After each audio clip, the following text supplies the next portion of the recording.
A stunning fault line is cracking open in global energy diplomacy after US President Donald Trump boldly claimed that India had agreed to cut off purchases of Russian oil.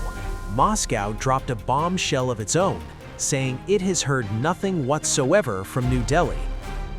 As Washington speaks with confidence and the Kremlin shrugs in silence, the truth behind the oil power play remains murky, and the world is watching which version collapses first. The Kremlin says it has received no confirmation from India about stopping Russian energy purchases after US President Donald Trump claimed New Delhi had agreed to halt buying Russian oil as part of an India-US trade deal. Kremlin spokesman Dmitry Peskov told reporters Moscow has not heard any official statement from India on the issue. Peskov said Russia respects bilateral relations between the United States and India, but stressed that Moscow places equal, if not greater, importance on its strategic partnership with New Delhi. He said Russia intends to continue developing strong bilateral ties with India, calling the relationship a priority. So far, we haven't heard any statements from New Delhi on this matter. We respect bilateral US-Indian relations. This is the most important thing for us, and we intend to further develop our bilateral relations with Delhi. The comments come after President Trump announced a trade deal with India, saying US tariffs on Indian goods were reduced from 50% to 18%. In return, Trump claimed India agreed to stop buying Russian oil and would instead increase purchases from the United States and potentially Venezuela. Trump said the move would help end the war in Ukraine, arguing that cutting Russian oil revenue would pressure Moscow.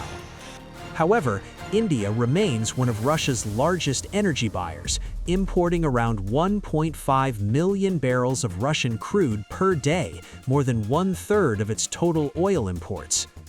New Delhi has consistently defended its Russian oil trade, calling it essential for India's energy security, as the country depends heavily on imports.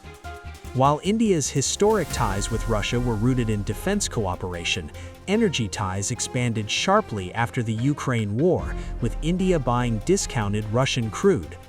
As recently as December 2025, Russian President Vladimir Putin struck a defiant tone, declaring Moscow was fully prepared to keep India's fuel lifelines flowing, no matter the mounting pressure from Washington.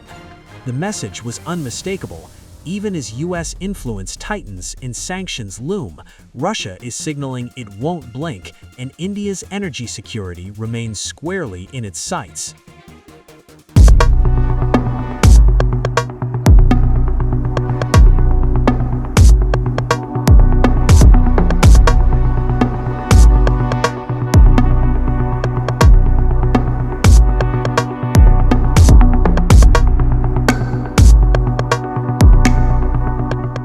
Influential U.S. Senator Lindsey Graham took a jibe at India after Donald Trump announced his decision to reduce trade tariffs on India from 50% to 18% as part of the trade deal.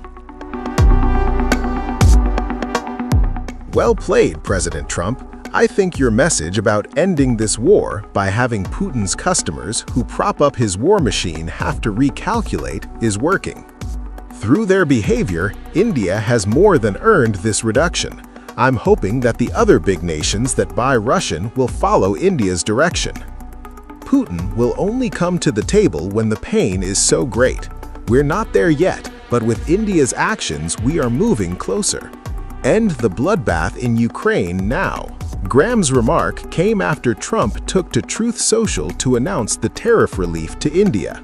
Trump said, and I quote, "Out of friendship and respect for Prime Minister Modi, and as per his request, effective immediately, we agreed to a trade deal between the United States and India, whereby the United States will charge a reduced reciprocal tariff, lowering it from 25% to 18%. They will likewise move forward to reduce their tariffs and non-tariff barriers against the United States to zero."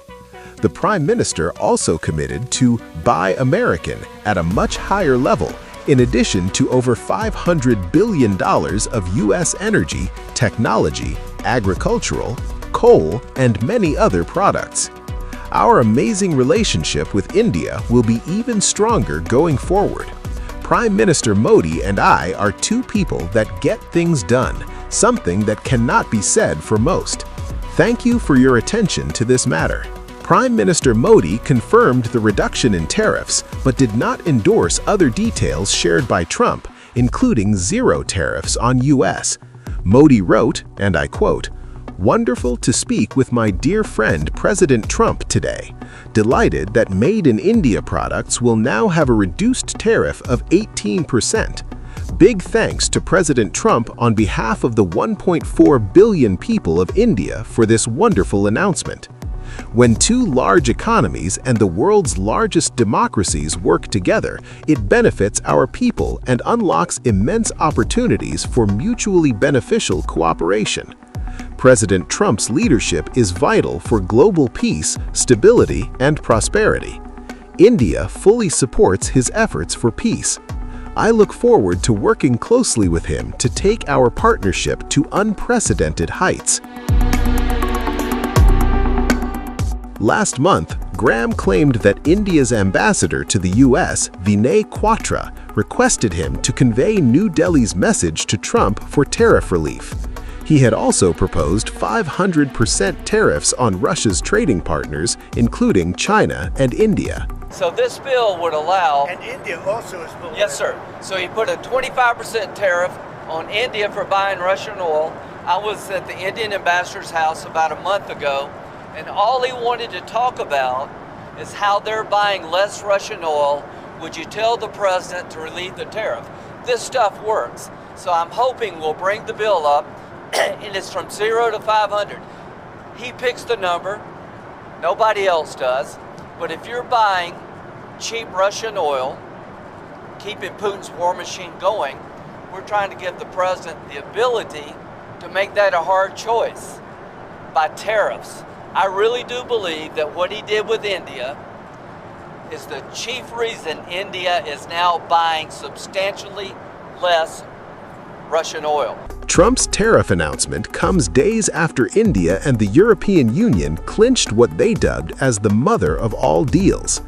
India and the European Union also agreed on a framework agreement for deeper defense and security cooperation and a separate pact aimed at easing mobility for skilled workers and students, signaling their partnership extends beyond commerce.